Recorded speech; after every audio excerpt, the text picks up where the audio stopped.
नमस्ते।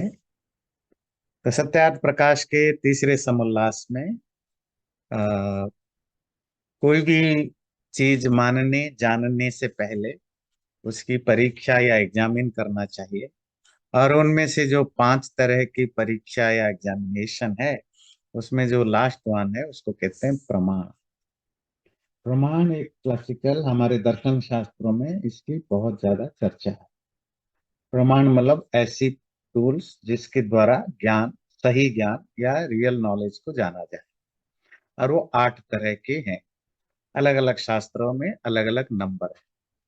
तो पिछले बार हमने जाना प्रत्यक्ष, जो इंद्रियों के द्वारा जाना जाता, अर्थात हमारे सेंसेस जब अपने सेंस ऑब्जेक्ट या वस्तु से जुड़ते हैं, कनेक्टेड होते हैं, और उसमें माइंड, बुद्धि आदि इन्वॉल्व होते हैं, तो उससे जो ज्ञान होता है उसे प्रत्यक्ष ज्ञान कहते हैं। इन नटसेल, जो हम डायरेक्ट अपने सेंसेस के द्वारा जिसको जानते हैं उनको प्रत्यक्ष कहते हैं। जब सेंसेस या इंद्रियां कहते हैं, तो आजकल मॉडर्न टेक्नोलॉजी में बहुत सारी चीजें ऐसी हो गए हैं जो हमारे आंखों को एक एक्सटेंड देते हैं। वो टेलीविजन हो, टेलीस्कोप हो, माइक्रोस्कोप हो, आदि आदि बहुत सारे चीजें हैं। ऑडियो सुनने की शक्ति हो, तो ये सब भी उसी प्रत्यक्ष में ही इंक्लूडेड होंगे। आज जो हम करेंगे, दूसरा जो सबसे मोस्ट इम्पोर्टेंट प्रमाण है वो है अनुमान। तो अनुमान जिसको हम इन्फरेंस कहते हैं अंग्रेजी में, जो उसको अनुमान इसीलिए कहा जाता है। अनु मतलब बैक, पीछे, मान मतलब नॉलेज। मान का मतलब होता है ज्ञान, जो the knowledge which follows the प्रत्यक्ष, जो प्रत्यक्ष को फॉलो करता है। क्योंकि अनुमान में जो हम पढ़ेंगे उसमें मेन थ्योरी होती है the relationship of cause and effect. कार्य और कारण के बीच में जो एक रिलेशनशिप है, और वो रिलेशनशिप जब परमानेंट हो, उस परमानेंसी के बेस पर हम इन्फर करते हैं, अनुमान करते हैं। क्या इन्फर करते हैं? एक को जानकर दूसरे का। अगर हमें रिजल्ट पता नहीं, तो हम कॉज देख के, कारण देख के रिजल्ट का पता लगा देते हैं, या रिजल्ट देख के हम कॉज का पता लगा देते हैं। तो उनमें से किसी एक को पता लगना पड़ता है, तो दैट इज द प्रत्यक्ष। दूसरे को आप वो इन्फर कर, जो दूसरे को इन्फर करते हैं, उस इन्फ्रेंस के पहले आपके पास कुछ ना कुछ उसका वन साइड का ज्ञान होना चाहिए, या उससे रिलेटेड कोई ज्ञान होना चाहिए। तो प्रत्यक्ष ज्ञान के बेस पर ही अनुमान होता है। जैसे जो ब्लाइंड है, जिसको दिखता नहीं है, जो दुनिया में कोई भी चीज नहीं जान सकता, आप उसमें देखने से रिलेटेड कोई भी इंफरेंस नॉलेज उसको दे सकता, क्योंकि उसको पहले कुछ देखा होना चाहिए। जो बहरा है, जो सुन नहीं सकता, तो वो क्योंकि कुछ भी नहीं सुना है, इसलिए साउंड से रिलेटेड कोई भी इंफरेंस उसको हो नहीं सकता। तो कुछ ना कुछ आपको पता होना चाहिए। तो स्वामी जी न्याय दर्शन को कोट करते हैं, अध्याय 1 आह्निक 1 सूत्र 5। अथ तत्पूर्वकम त्रिविधम अनुमानम पूर्ववत शेषवत सामान्य तो दृष्टम च।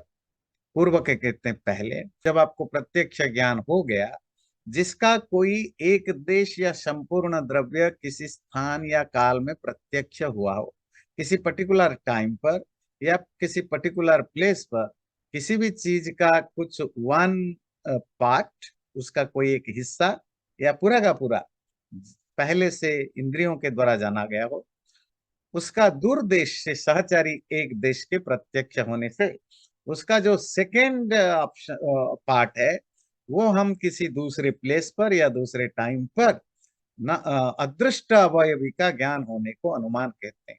इवन वो अनसीन हो, अननोन हो, वो दिखाई नहीं देता, सुनाई नहीं जाता, तो भी उसका ज्ञान हो जाता है, इसलिए इसको अनुमान कहते हैं। जैसे पुत्र को देख के पिता, बच्चों को देख करके कि इनके पेरेंट्स होंगे, पर्वत पहाड़ आदि में धूम, धूम कहते हैं स्मोक, स्मोक को देख करके, धुआं को देख करके आग का ज्ञान, संसार में सुख और दुख को देख करके पुनर्जन्म का ज्ञान होता है। ये जो 3 एग्जाम्पल दिया है ये इंटरेस्टिंग है, फिर हम आगे चलेंगे समझने। तो आप बच्चों को देखते हैं, बच्चे क्या है? इफेक्ट है, कार्य है, किसके? पेरेंट्स के। पेरेंट्स कौन है? कॉज है, कारण है। तो हम हम दुनिया में किसी भी व्यक्ति को हम देखते हैं, हमें एक सेकंड नहीं सोचना पड़ता है कि ये माँ बाप से पैदा हुआ है। और वो गलत नहीं है, वो सच है। जबकि हमने उसको पैदा होते हुए नहीं देखा या हमने उसकी माँ बाप को नहीं देखा, तो भी ये जो ज्ञान आपको हुआ ये प्रत्यक्ष नहीं है। प्रत्यक्ष होता है जब आप खुद उसको पैदा होते हुए देखते हैं, है ना। डायरेक्ट नॉलेज कब होता है? When you see your self in front of you, someone is getting birth, है ना। पर आपने किसी को पैदा हुए नहीं देखा, ना उसकी माँ बाप को भी देखा है। पर आप जो कह रहे हो कि इसके भी माँ बाप, ये माँ बाप से पैदा हुआ है, ये सच है कि झूठ है? ये सच है, क्योंकि कॉज एंड इफेक्ट की जो रिलेशनशिप है, कारण और कार्य की जो रिलेशनशिप है, वो इससे पहले आपने बहुत बार देखा है। एंड ये प्रूव्ड हुआ है कि कोई भी व्यक्ति हो, वो माँ बाप के मिलने से ही पैदा होते हैं। वो आज के डेट में टेस्ट ट्यूब या सरोगेसी के रूप में हो या नेचुरल प्रोसेस से हो, डजेंट मैटर। उसमें पुरुष और स्त्री दोनों का रोल रहता है एक बच्चे को पैदा होने में। ये हमने अपने गांव में देखा, अपने घर में देखा, अपने शहर में देखा, हमने ऐसे कितनों को देखा। और ये एक परमानेंट रूल है। ये जो रिलेशनशिप है, ये कभी भी ये रिलेशनशिप टूटता नहीं है। ये रिलेशनशिप कभी कभी फ्लक्चुएट नहीं करता।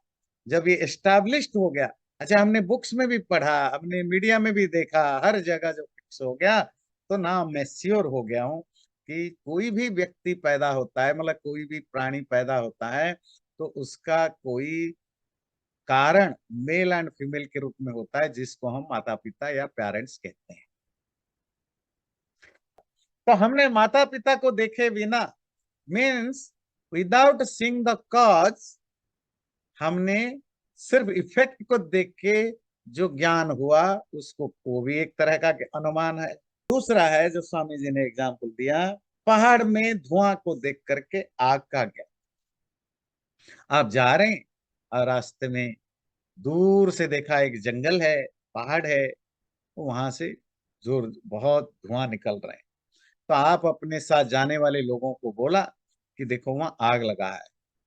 आपके साथी ने या आपके बच्चों ने पूछा, आग तो दिख नहीं रहा है, आपको कैसे पता आग लगा है? देखो धुआं निकल रहा है। बोले धुआं निकलने से क्या आग होता है? बोले हाँ। क्यों? यत्र यत्र धूमा तत्र तत्र वह्नि। दुनिया में जहां भी धुआं दिखता है वहां आग जरूर होता है, ये एस्टैब्लिश्ड है। क्योंकि यहां भी धुआं दिख रहा है, इसलिए यहां भी आग निकलता होगा।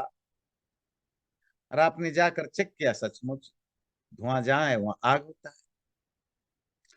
तो धुआं धुआं कॉज नहीं है, धुआं इफेक्ट है। इफेक्ट को देख करके कॉज का ज्ञान होना, कार्य को देख के कारण का ज्ञान। हमने जो दोनों एग्जाम्पल दिया, ये दोनों कार्य को देख के कारण का ज्ञान। अभी हम जानेंगे कारण को देख करके भी कैसे कार्य का ज्ञान होता है। पर ये वाइस वर्सा नहीं होते हैं, जो आपको याद रखना चाहिए, इट्स नॉट वाइस वर्सा। अर्थात जैसे बच्चों को देखकर आपको पता लगता है कि इसको पैदा करने वाले कोई मेल फीमेल होंगे, माँ बाप होंगे। किसी एक कपल को देख करके, किसी बुजुर्ग कपल को देख करके आप ये नहीं कह सकते हो कि इनके बच्चे होंगे। जो कॉज है, उस कॉज, वो कॉज, हर इफेक्ट, उस हर कॉज का इफेक्ट होता है, ये गारंटी नहीं है इस केस में, माँ बाप और बच्चों के केस में।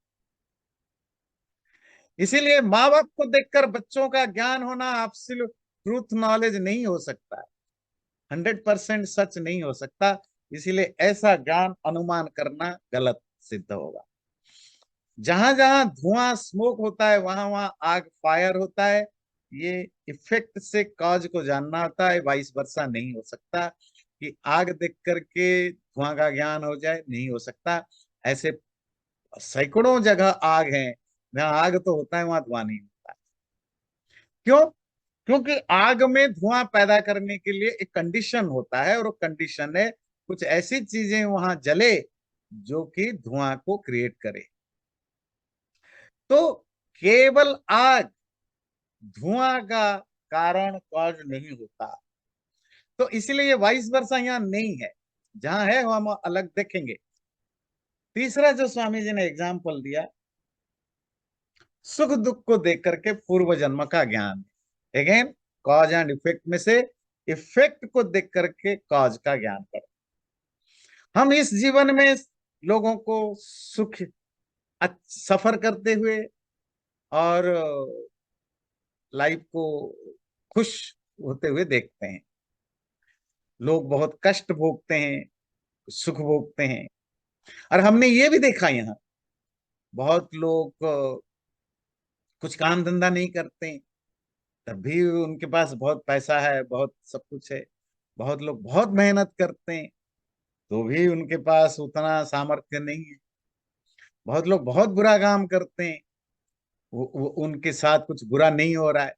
बहुत लोग बहुत अच्छे काम करते हैं, उनके साथ अच्छा नहीं हो रहा है।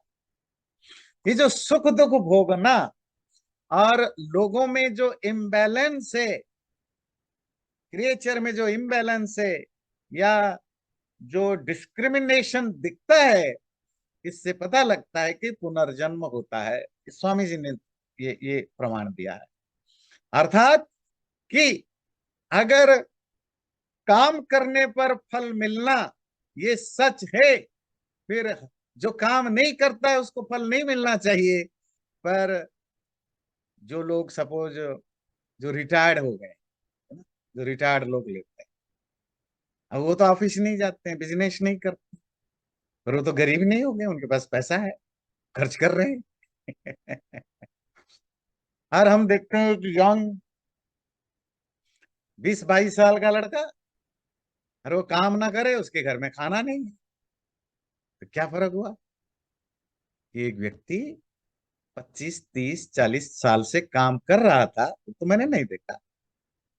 अब रिटायरमेंट ले लिया, अभी काम नहीं कर रहा है, पर पहले के किए गए कर्मों से जो पैसा कमाया गया, उसने सेव किया है, वो सेविंग पैसा अभी वो खर्च कर रहा है। जो यंग लड़का काम करने पर पैसा मिलता है, और अगर 1 महीना काम नहीं तो उसके पास रहने की जगह नहीं होता है, क्योंकि वो उसके पास पुराने कर्मों का कोई सेविंग नहीं, वो बस क्रियमाण पर चल रहा है। तो ऐसे हम लाइफ में देखते हैं।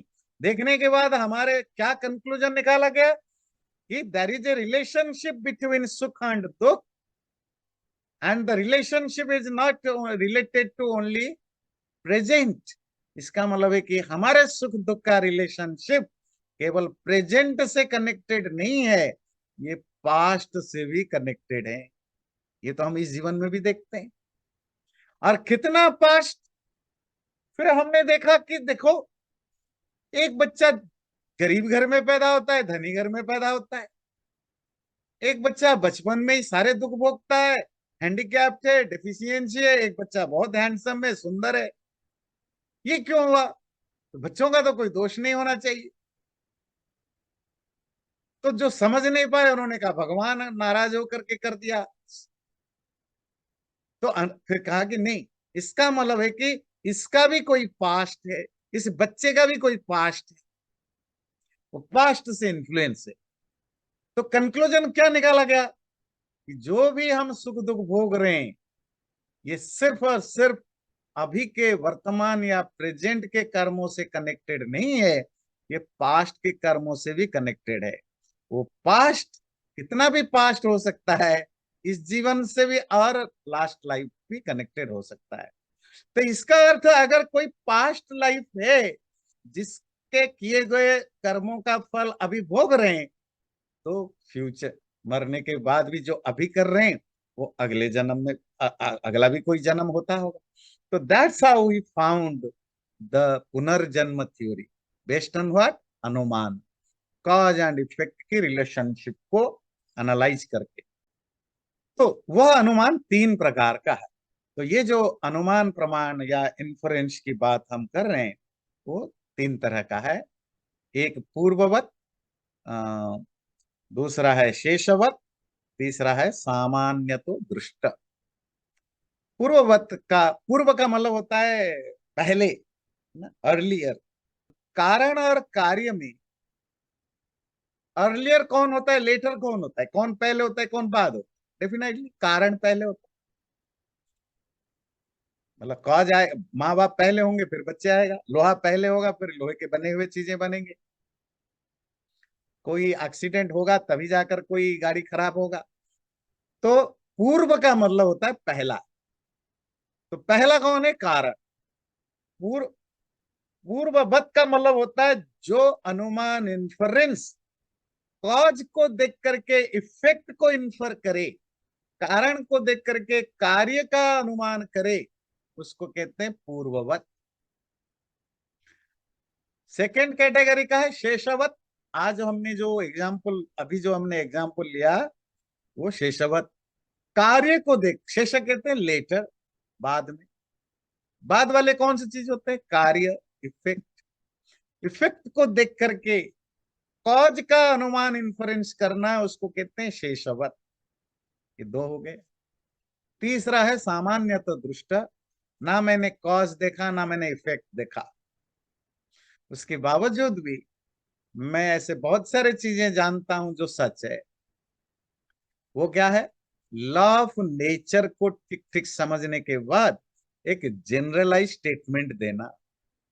वो हम पढ़ेंगे क्या जनरलाइज स्टेटमेंट है, सामान्यतः दृष्ट किसको कहते हैं। चलिए अब हम कुछ स्वामी जी की लाइन को लेते हुए चलते हैं, समझ में आएगा। पूर्ववत, जैसे बादलों को देखकर वर्षा, विवाह को देख के संतानोत्पत्ति, पढ़ते हुए विद्यार्थियों को देख के विद्या होने का निश्चय होना है।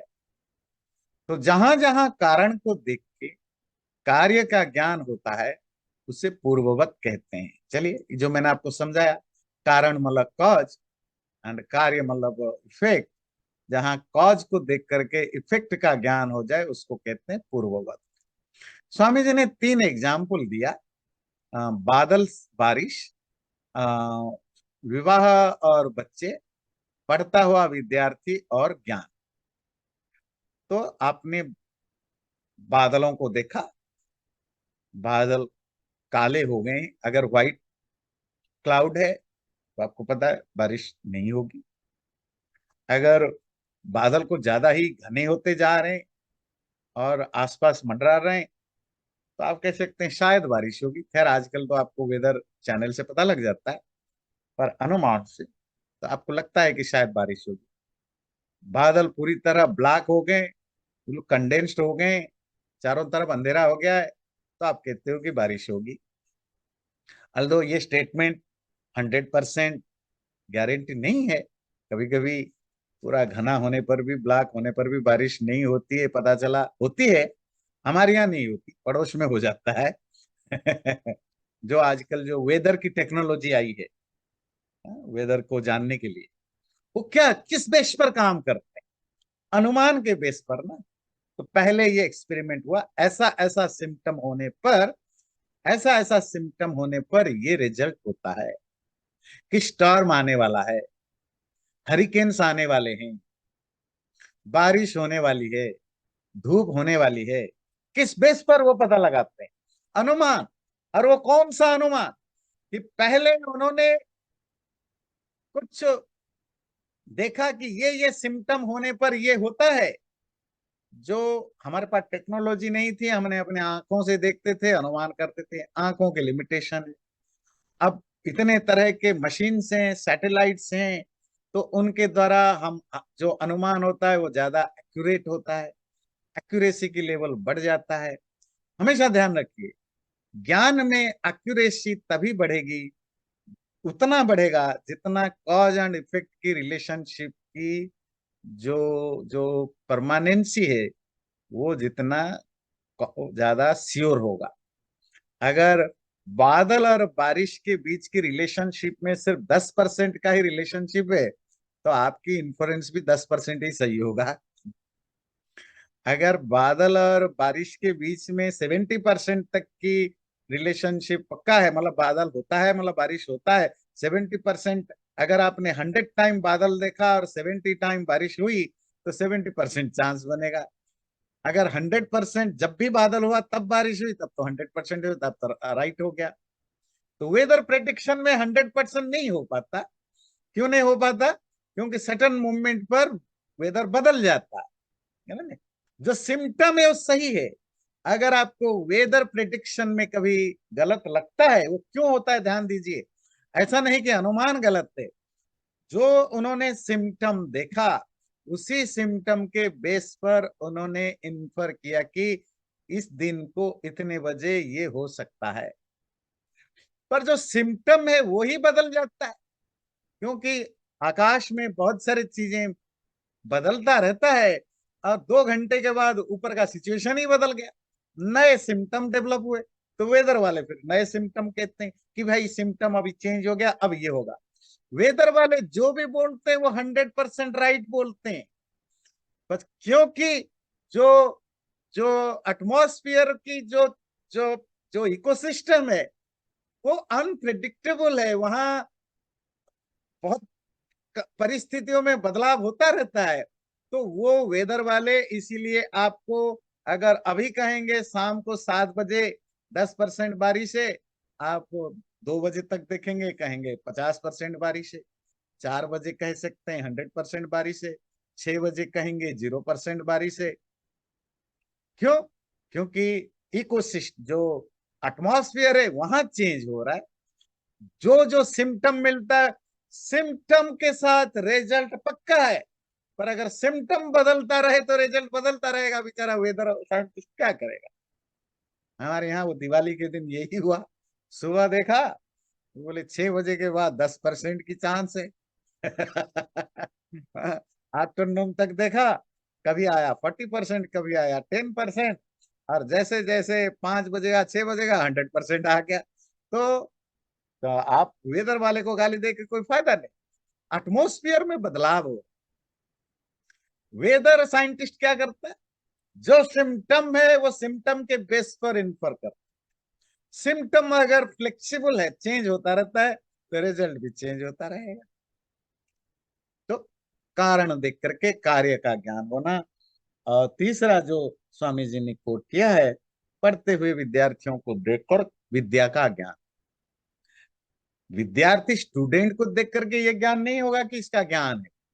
अगर स्टूडेंट्स पढ़ रहा है, स्टूडेंट तो एक पोस्ट है, एक पद है, एक टाइटल है ना। जैसे जो इंजीनियरिंग का काम करता है वो इंजीनियर कहलाता है।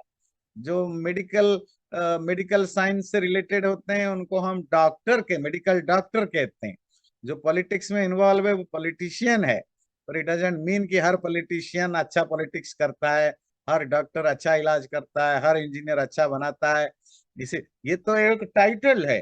तो स्टूडेंट हम किसको कहते हैं? भाई जो स्कूल कॉलेज वगैरह में पढ़ाई करता है। तो उससे तो पता नहीं चलेगा कि इसका ज्ञान है कि नहीं है।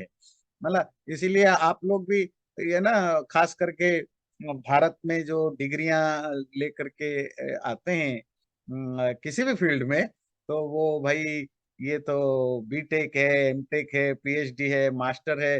उससे मैं हमेशा बोलता हूँ कि कोई किसी की पीएचडी डिग्री देख करके कहे अच्छा ये तो बड़ा ज्ञानी होगा। मतलब 90% पीएचडी होल्डर को अपने सब्जेक्ट का प्राइमरी नॉलेज तक नहीं होता इंडिया में। ध्यान दीजिए, मैं अपने फील्ड में कहता हूँ, संस्कृत में मास्टर्स किए हुए, पीएचडी किए हुए 100 में से 80%, I am telling you 80% with all the authority, 80% Sanskrit में पीएचडी तक किए हुए लोगों को संस्कृत में 4 लाइन लिखना नहीं आएगा, संस्कृत का एक श्लोक वो समझ नहीं सकते। but they have that PhD degree and master's degree। ये बात संस्कृत की नहीं है। भारत में ऐसे आपको हजारों लाखों में मिलेंगे, लाखों में, हंड्रेड्स ऑफ थाउजेंड्स में इंजीनियर्स मिलेंगे, डॉक्टर्स मिलेंगे, जिनको कोई इंजीनियरिंग का अता पता नहीं है। उन्होंने 20 लाख 50 लाख 1 करोड़ का डोनेशन देते हैं, दे करके किसी प्राइवेट इंजीनियरिंग कॉलेज में एडमिशन ले लेते हैं, और वो ऐसी प्राइवेट कॉलेज जिसमें मुश्किल से 5 रूम तक नहीं है, लेबोरेटरी तो दूर की बात है, कैसे कैसे करे डिग्री ले लेते हैं। और आपको पता है भारत में इंजीनियर 10,000, 15,000, 20,000 रुपए की मंथली, 20,000 रुपए की सैलरी मिल जाए तरस रहे हैं। वो कौन होते हैं इंजीनियर? जो ऐसे ही जगह से डिग्री लेकर के आए हैं, बट डिग्री तो है पर आता जाता कुछ नहीं है। डॉक्टर्स हैं, वो चले जाते हैं, भारत में एडमिशन नहीं मिलता, पैसे वाले हैं तो चले जाते हैं कहा, कजाकिस्तान, कजाकिस्तान, यूक्रेन, उनका नाम आपने सुना नहीं होगा, साइप्रस, पता नहीं कहाँ कहाँ चले जाते हैं। और वहां जा उनको लैंग्वेज समझ में नहीं आता है, वहां की लैंग्वेज वो नहीं आता है, और वहां जा करके पता नहीं क्या छोटे छोटे कुछ मेडिकल क्या खोल रखे हैं, तो वहां करोड़ों रुपए खर्च करके डिग्री लेकर के आ जाते। तो जब भारत सरकार को पता चला, फिर आजकल तो उन्होंने एक रूल बना लिया है भारत में। अभी पर शुरू में तो पता नहीं चला तो लग गए, और तो बाद में पता चला इनको तो कुछ भी नहीं आता, ये नाम को डॉक्टर है। इससे बेटर तो जो सरकारी हॉस्पिटल में जो अटेंडेंट है, इसको ज्यादा नॉलेज है, एक्सपीरियंस करते करते। इनको तो एक्सपीरियंस का भी मौका नहीं मिला। तो फिर उन्होंने रूल बना लिया कि अगर कोई इन इन देशों से जिन्होंने एमबीबीएस या एमडी वगैरह किया है, उनको यहाँ आकर एक टेस्ट देना होगा, वह इतने साल की कोर्स करने हो। तो इसलिए हर कोई स्टूडेंट या डिग्री ले रखा है तो इसका मतलब वो ज्ञानी होगा, ऐसा नहीं है। हाँ, अगर कोई पढ़ रहा हुआ, आप अगर देखते हैं, आप कभी भी मिलते हैं या कभी भी जाते हैं उसके घर, तो बेचारा पढ़ा हुआ होता है, पढ़ रहा होता है, तो आप कह सकते हैं कि इस बच्चे को बहुत ज्ञान होगा या है, क्योंकि पढ़ना कॉज होता है ज्ञान का, डिग्री कॉज नहीं है ज्ञान का। तो जो हम लोग जो वो कहाँ गड़बड़ करते, वो डिग्री इक्वल टू नॉलेज लेते हैं। पर अनुमान की गलती समझ में आती है, तो सही क्या होगा? पढ़ना इक्वल टू न, पढ़ने से ज्ञान होता है, डिग्री से ज्ञान नहीं होता। ध्यान रखिए, अनुमान की एक्यूरेसी डिपेंड करता है कॉज एंड रिलेशनशिप की, कॉज एंड इफेक्ट की जो रिलेशनशिप है, जो संबंध है, उसमें कितना एक्यूरेसी 100% है, उसके बेस पर होगा। मेरा और आपका या जो आम लोग हैं जो रिसर्च नहीं करते हैं, हमारा तो परसेप्शन होता, वो अनुमान नहीं है। अनुमान एक साइंटिफिक मेथड के बेस पर होता है।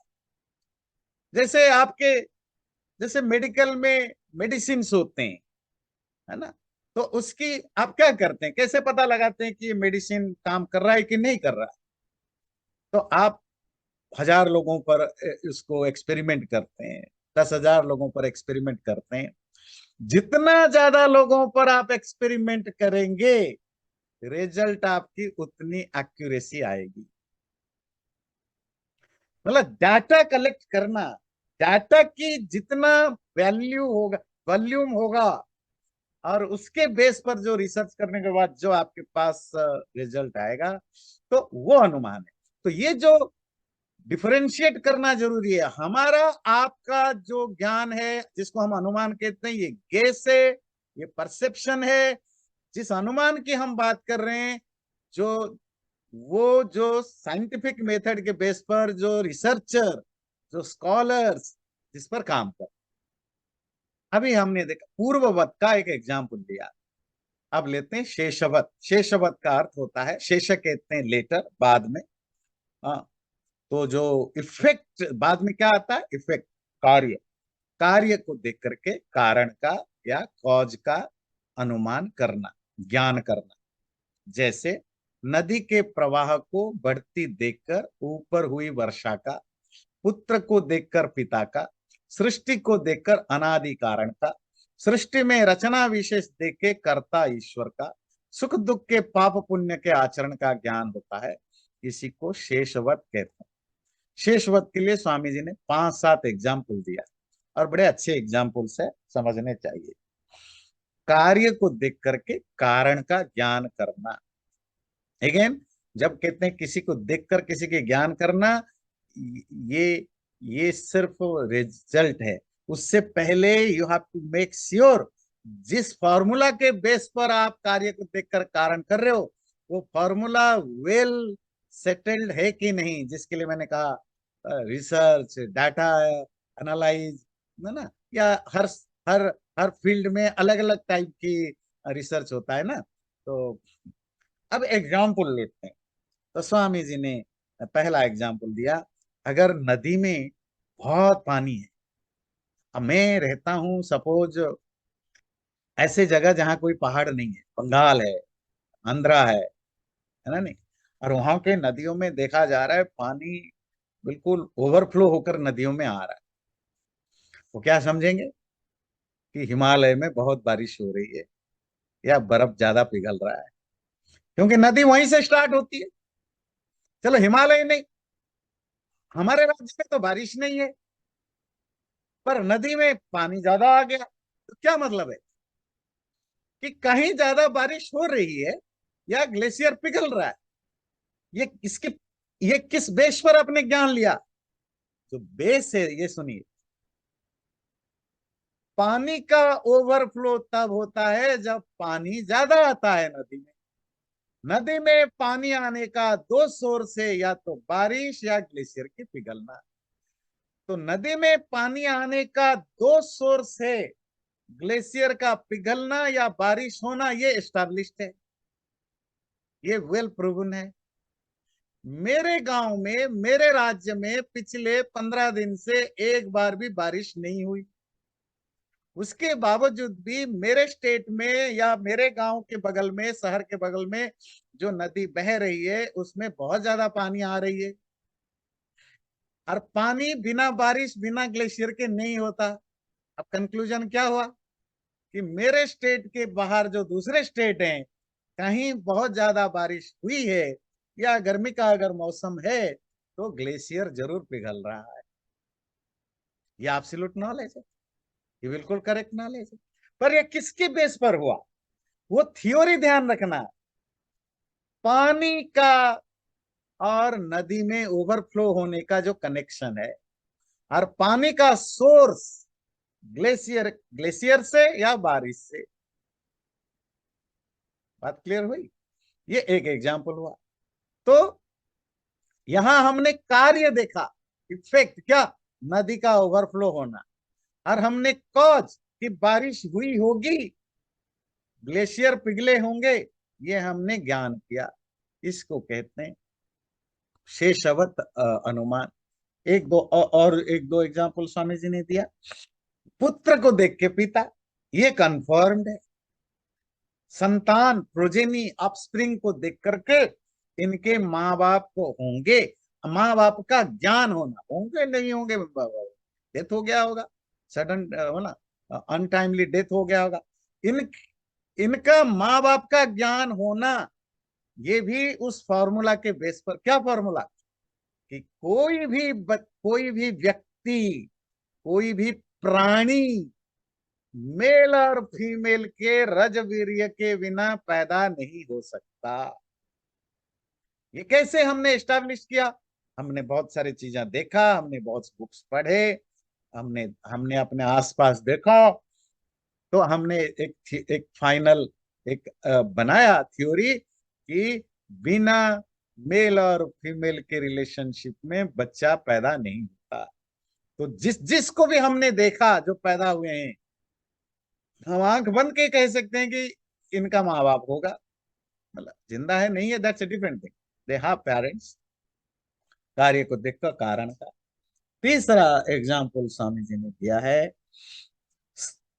सृष्टि को देख के अनादि कारण का और कर्ता ईश्वर का ज्ञान। ये जो हम मानते हैं ना हिंदू धर्म में, ये जो संसार है, इसको परमात्मा ने बनाया, और इसकी जो जो परमात्मा ने किससे बनाया? प्रकृति से बनाया। कैसे जाना? क्या हम वो अब्राहमिक रिलीजन के तरह हमारे बुक में लिख दिया इसीलिए हम मान बैठे, नहीं। तो अनुमान प्रमाण आया। अनुमान प्रमाण यहाँ कौन सा कॉज एंड इफेक्ट की रिलेशनशिप को एस्टैब्लिश करके हमने माना कि हमने देखा कोई भी चीज बन रहा है, उसके पीछे दो फैक्टर हमेशा काम कर। एक मैटेरियल कॉज, कोई मैटर होता है जिससे कोई चीज बनता है। ये हम आसपास सब देखते हैं, मिट्टी है, मिट्टी से घर बनाया गया। पानी है, पानी से हमने तालाब बनाया। कुछ भी। फल है, फल एक फ्लावर से बना या किसी ट्री के किसी प्रॉपर फॉर्मेशन से बना। एक पेड़ है, वो प्लांट से बनता है या बीज से बनता है। तो मैटेरियल कॉज जरूर होता है। बिना मैटेरियल कॉज के कोई वस्तु बनते हुए हमने ना देखा, ना सुना, ना सूंघा, ना चखा, कुछ नहीं। तो एस्टैब्लिश है कि दुनिया जो बनी है, द क्रिएशन, इसका भी कोई मैटेरियल कॉज होगा। वो कैसा है, क्या है, वो तो अलग चीज है। इसी तरह हमने एक चीज देखा कि कोई भी चीज बनती है, उसको कोई बनाने वाला होता है, और वो बनाने वाला कभी फ्रंट में नहीं होता। आप बाजार जाते हो, चलो हम 1000 साल पहले चले जाते हैं। तो बाजार में क्या मिलेगा? आप क्या खरीदने जाते हो? आप जाते हो मिट्टी के घड़े खरीदने, मिट्टी के बर्तन खरीदने, या लोहे के बर्तन खरीदने। तो जो बेच रहा होता है वो कुम्हार नहीं है, वो लोहार नहीं है, वो तो व्यापारी है, वो तो बिजनेसमैन है। पर आपको पता है कि बनाने किसी ना किसी ने इस घड़े को बनाया है, इस खिलौने को बनाया है, इस ऑर्नामेंट को बनाया है, इस कपड़े को बनाया है। वो सामने नहीं है, सामने तो व्यापारी बैठा है। और आपको कैसे पता चला? क्योंकि आपने देखा है, या जिन लोगों ने देखा बताया कि इसको कुम्हार बनाता है, कुम्हार इस तरीके से बनाता है, ये ऑर्नामेंट से इसको गोल्ड स्मिथ सोनार बनाता है, ये ये आयरन की चीजें हैं, इसको आयरन स्मिथ लोहार बनाता है। ये तो बिना किसी के बनाए चीजें बनती नहीं है। ये हमने जिंदगी भर में हर जगह देखा। और कोई एग्जाम्पल हमारे पास नहीं हो सकता कि कोई चीज बनी है और उसको कोई बनाने वाला नहीं है। इवन जो फैक्ट्री में भी बनता है, ऑटोमोशन फैक्ट्री में आप स्विच ऑन करते हो, आलू डाल देते हो और पैक होकर के चिप्स बाहर आ जाता है। इस बीच में वो बहुत सारे प्रोसेस से गए, आपको पता नहीं चला, मशीन से सब हो गया। पर किसी ने ना किसी ने माइंड लगाया उस मशीन को बनाने में, स्विच को ऑन करने में, सिस्टम को डेवलप करने में। या तो उसने सिस्टम डेवलप किया है या मैन्युअली खुद कर रहा है। और करने वाला, ये इंटरेस्टिंग है, बनाने वाला हमेशा चेतन मिलता है। डेड बॉडी या मटेरियल खुद मैटर नहीं बनाता। आप कहेंगे आजकल तो रोबोट बनाता है। रोबोट नहीं, रोबोट बनाता है, रोबोट इंस्ट्रूमेंट है। रोबोट को जिसने बनाया, रोबोट को काम करने लायक जिसने बनाया, वो कोई कॉन्शस है, चेतन है। और रोबोट को उसने ऐसे बनाया कि वो उसके जगह रिप्रेजेंट करके काम को कर सके। तो जब हम दुनिया में ऐसा देखते हैं कि कोई भी काम है, कोई भी चीजें होती है, उसको बनाने वाला होता है, और बनाने वाला हमेशा कॉन्शियस होता है। Sometime it may be visible, sometime invisible, most of time it is un invisible. और उसका कोई मैटेरियल कॉज भी होता है। तो अगर इतना बड़ा यूनिवर्स बना है और उतना वेल ऑर्गेनाइज्ड वे में बना है, इतना खूबसूरत आर्किटेक्चर उसमें दिखता है, तो जरूर किसी ना किसी ने बनाया होगा। और जिसने भी बनाया होगा वो कॉन्शस जरूर रहा होगा, चेतन जरूर रहा होगा, अनकॉन्शस तो बना नहीं सकता। वहीं से ये विचार आया कि वो जो कॉन्शस एंटिटी जिसने ये हो सकता है उसने डायरेक्टली मैन्युअली ना बनाया हो, उसने एक सिस्टम डेवलप किया। और एक्चुअली हमारे शास्त्रों में तो उस सिस्टम को हम क्या कहते हैं? Rhythm, the law of nature, law of universe. और वो सिस्टम के बस पर चलता है। उसी को हमने गॉड कहा। आप उसको इसीलिए देखेंगे हमारे यहाँ गॉड का कोई एक्यूरेट वर्ड यहाँ मिलता नहीं। क्यों? हम उसको गॉड फॉर कहना नहीं चाहते, हम तो कहते हैं कोई चेतन, something, an entity which is a conscious, who is the cause of the everything। फिर उसको क्या कहे, बोले तुम्हारी मर्जी, तुम इसको ब्रह्मन कहो, परमात्मा कहो, आत्मा कहो, चेतन कहो, भगवान कहो, देव कहो, शक्ति कहो, कुछ भी कहो। दैट्स हाउ हिंदू धर्म में, ठीक है, उसका नाम रखा हो, इट्स नेम, पर उस एंटिटी को क्या कहेंगे, वो कौन, उस एंटिटी का हमने एक ही चीज दिया, क्या बताया, सच्चिदानंद। सत वो इटर्नल है, चित वो कॉन्शस है, आनंद वो ब्लिस है। ये तीनों वर्ड जो परमात्मा के बारे में दिया गया, तीनों अनुमान प्रमाण से है। तो वो सच्चिदानंद स्वरूप है। कैसे है वो तो आज ईश्वर की बात नहीं करें तो हम उस पर नहीं जाएंगे। तो अनुमान प्रमाण से ही हमारे यहाँ माना गया कि परमात्मा कोई एक कॉन्शस एंटिटी है जिसने संसार को बनाया है या अभी भी उस सिस्टम को चला रहा है। तो ये कार्य को देख के कारण, और एक जो स्वामी जी ने एक और एक एग्जाम्पल दिया है, सुख दुख के पाप पुण्य के आचरण का ज्ञान। हाँ, सुख दुख देख करके लोगों का अच्छा पेन एंड प्लेजर, अच्छा या बुरा लाइफ स्टेट को देख करके क्या अनुमान होता है कि इसने कुछ बुरा किया होगा, अच्छा किया होगा, गलत किया होगा, सही किया होगा।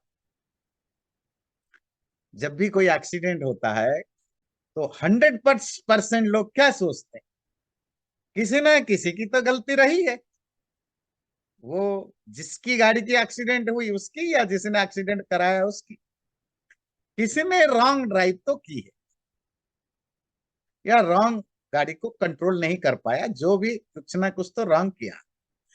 जब गाड़ी चलाने में मिस्टेक करना ही एक्सीडेंट का कारण है, ये कैसे पता चला, क्योंकि ये वेल एस्टैब्लिश्ड है।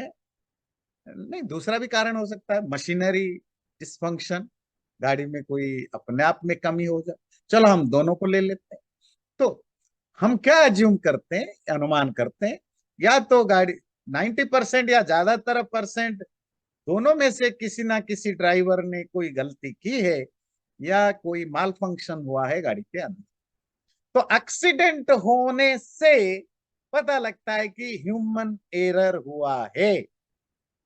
इसी तरह सुख और दुख को देख करके अनुमान होता है उसने कोई गलत या सही काम किया है। अगर अभी उसने कोई गलत नहीं किया है या सही नहीं किया है तो पास्ट में जरूर किया होगा।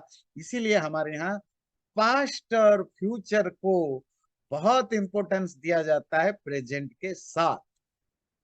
मैटेरियल फिलोसोफर हमेशा प्रेजेंट को ही 100% कॉज मानते हैं, और जो हिंदू धर्म के जो फिलोसोफर होते हैं वो कहते हैं प्रेजेंट अर्थात क्रियमाण कर्म can not be the only cause of your good और bad things. It's not only cause, this is one of the many cause. What are the other causes? Past कर्म, पास्ट चीजें, और भी बहुत सारे हैं। पर केवल प्रेजेंट कर्म तुम्हारे सुख दुख का कारण है, ये हिंदू धर्म के विद्वान नहीं मानते हैं, ऋषि नहीं मानते। तो हमारे सुख दुख का जो कारण है वो हमारे पाप पुण्य, मतलब अच्छे बुरे, गुड और बैड थिंग्स है। तो ये हुए कार्य को देख के कारण का अनुमान करना। और एक लास्ट है सामान्य तो दृष्ट, वो देख लेते हैं। तीसरा है सामान्य तो दृष्ट, जो कोई किसी का कार्य कारण न हो। अर्थात सामान्यतः दृष्ट का लिटरेरी मीनिंग होता है कोई किसी का कार्य कारण नहीं, परंतु किसी प्रकार का साधर्म एक दूसरे के साथ हो। जैसे कोई भी बिना चले दूसरे स्थान को नहीं जा सकता, वैसे दूसरों का भी स्थानांतर में जाना बिना गमन के कभी नहीं हो सकता। सामान्य तो दृष्ट मतलब जनरलाइज्ड इन्फरेंस। तो जनरल, एक तो हुआ भाई आपने कॉज से इफेक्ट को जाना, इफेक्ट से कॉज को जाना, ये तो इंडिविजुअलाइज नॉलेज हुआ। पर जो दुनिया में जो लॉज हम बनाते हैं, साइंस में, टेक्नोलॉजी में, पॉलिटिक्स में, गवर्नेंस में, वो लॉज तो जनरल रूल्स होते हैं। वो जनरल रूल के लिए जनरल इन्फ्रेंस मानना पड़ेगा। तो एक जनरल इंफॉर्मेशन इन्फ्रेंस का एक एग्जाम्पल है कि मैंने कपिल जी को कल उनके घर में देखा था, यहां से 50 माइल दूर, और आज मैं उनको 50 माइल दूर यहां देखता हूं। तो मुझे क्या ज्ञान हुआ कि कपिल जी ट्रैवल करके आए हैं। वो ट्रैवल खुद पैदल आए, या कोई उनको खुद गाड़ी चला के आए, या किसी के गाड़ी से आए, पर उनमें मूवमेंट हुआ है। कैसे पता चला? क्योंकि ये यूनिवर्सली एक्सेप्टेड है कि कोई भी चीज एक जगह से अगर दूसरे जगह पर होता है, बिना मूवमेंट के नहीं हो सकता। या तो मूवमेंट उसमें हो, या जिसमें मूवमेंट है वो उसका साथ लिया है। गाड़ी चलाते समय हमारी मूवमेंट शायद नहीं हो रही हो, पर गाड़ी की हो रही हो, और हम गाड़ी के अंदर बैठे हैं। बिना रूल क्या है, बिना मूवमेंट के, गति के, एक चीज एक जगह से दूसरे जगह नहीं हो सकता। ये एक रूल एस्टैब्लिश्ड हुआ, हमने देखा, सुना, जाना, कंफर्म हुए। तो ये बन गया एक जनरल रूल। अब कोई कहीं भी दिखे, मेरा दोस्त न्यूयॉर्क में रहता है, कल मुझे ह्यूस्टन में मिला, तो मैंने पूछा कि तुम कब आए, तो वो गुस्से में बोल सकता था कि आपने मुझे क्यों बोला कि कब आए भाई, मैं क्यों आऊंगा, मैं तो यहीं था। नहीं, तुम तो न्यूयॉर्क में रहते हो, और जो न्यूयॉर्क में रहता है और मुझे ह्यूस्टन में दिखाई देता है, इसका मतलब है कि वो आया होगा। अब तुम फ्लाइट में आए, कार में आए, पैदल आए, किसी ने घोड़े पर आए, गधे पर आए, डजंट मैटर, पर तुम आए। नहीं तो तुम, अगर तुम नहीं आए तो इसी जगह पर जहां मुझे दिख रहे हो, जब से पैदा हुए यहीं पर दिखते। अगर आपका घर का एक बर्तन आज सिंक में पड़ा है, और कल कल वो चूल्हा पर था, तो वो बर्तन मूव हुआ है, किसी ने किया है, या खुद खुद तो, अब क्योंकि बर्तन खुद नहीं मूव हो, अच्छा दैट्स अनदर एंगल, वो हम बाद में आएंगे। तो मूवमेंट के बिना एक जगह से दूसरे जगह जाया नहीं जा सकता। और तुम अगर एक जगह से दूसरे जगह पहुंचे हो, जरूर मूवमेंट हुआ है। मैं बिना देखे बता बता पाया कि तुम न्यूयॉर्क से ह्यूस्टन आए हो। ये एक अनुमान हुआ। दूसरा अनुमान, जो मैटेरियल चीजें होते हैं, और कुछ मैटेरियल चीजें हैं जिनमें ऑटोमोशन नहीं होता, अगर वो एक जगह पर, एक जगह से दूसरे जगह दिखते हैं, इसका मतलब कोई थर्ड पर्सन ने उनको मूव कराया है। आपकी कटोरी, थाली, या कुकर, मैंने 2 घंटे पहले चूल्हे में देखा था, 2 घंटे के बाद सिंक में देखा, और अगले 1 घंटे के बाद मैंने उसको अपने गराज में या कहीं आपकी क्लोजेट में देखा। तो कुकर में ऑटोमोशन नहीं है। हो सकता है आपने रोबोट लगा रखा हो, फिर तो कोई बात नहीं। क्योंकि कुकर में ऑटोमोशन नहीं है, कुकर अपने आप मूव नहीं कर सकता। तो फिर मैं क्या करूंगा? मैं घर वालों को पूछूंगा, बताओ भाई किसने मेरा कुकर हटाया चूल्हे से, बताओ भाई किसने सिंक में रखा। इसका मतलब किसी ने रखा, and ये राइट राइट करेक्ट आंसर, किसी ने रखा है। कुकर अपने आप जा नहीं सकता। ये आपको पता कैसे चला कि किसी ने रखा? क्योंकि कुकर जो एक मटेरियल चीजें हैं, जिसमें ऑटोमोशन की एबिलिटी नहीं है, वो अपने आप मूव नहीं हो सकता। किसी ने जरूर कराया होगा। ये ज्ञान गलत है कि सही है? 100% राइट ज्ञान है। और ये ज्ञान कैसे हुआ? सामान्य तो दृष्ट नॉलेज से, मतलब ऐसी इंफरेंस जो जनरलाइज्ड रूल के, जनरल रूल पर बेस्ड है। तो आपकी साइंस में, गवर्नेंस में ध्यान रखिए, एडमिनिस्ट्रेशन में, टेक्नोलॉजी में, जितने भी आप लोग को चीजें बनाते हैं या रूल रेगुलेशन बनता है, किसके बेस पर बनता है? सामान्य तो दृष्ट अनुमान। एक वस्तु की, उसकी जो क्या प्रॉपर्टीज है, क्या उसकी कैरेक्टरिस्टिक है, उसको ठीक ठीक समझ लिया गया, और वो एक जनरल रूल बन गया। और फिर हमने उस पर रूल बनाया कि ऐसे ऐसे ऐसे होना चाहिए। सामान्य तो दृष्टा। अनुमान शब्द का अर्थ यही है। अनु मतलब प्रत्यक्षस्य पश्चान मीयते ज्ञायते येन तदनुमानम। जो प्रत्यक्ष के पश्चात उत्पन्न हो, जैसे धूम के प्रत्यक्ष देखे बिना अदृष्ट अग्नि का ज्ञान नहीं हो सकता। चलिए, कंक्लूजन है कि तो इसको अनुमान क्यों कहते हैं। अनु मतलब पश्चात, बाद में, लेटर, मान कहते हैं ज्ञान। किसके बाद में? प्रत्यक्ष में। जब जब तक आप धुआं को नहीं देखोगे तब तक आग का ज्ञान नहीं होगा। जब तक आप कुकर को सिंक में नहीं देखोगे, सिंक से फिर अगले दिन आप चूल्हे में नहीं देखोगे, तब तक कुकर मूव हुआ है इसका ज्ञान नहीं होगा, है ना। जब तक आप बच्चे को नहीं देखोगे तो इसके पेरेंट्स हो सकते हैं, ये ज्ञान नहीं हो सकता। कुछ ना कुछ तो आपको पहले जानना पड़ेगा, और उसके बाद आप जो इनविजिबल पार्ट है, जो पार्ट अदृष्ट है, इनविजिबल है, उसका ज्ञान आप जिससे करते हैं उसको अनुमान कहते हैं। सो अनुमान हमेशा, अनुमान का एक पोर्शन तो जरूर आपको प्रत्यक्ष करना होता है। तो ये एक जनरल रूल था। जैसे मैंने पिछले क्लास में बताया था, अनुमान बहुत बड़ा चैप्टर है, इसमें बहुत सारे चीजें काम करते हैं। चैनल को सब्सक्राइब जरूर करें और वीडियो अच्छा लगे लाइक भी जरूर करें।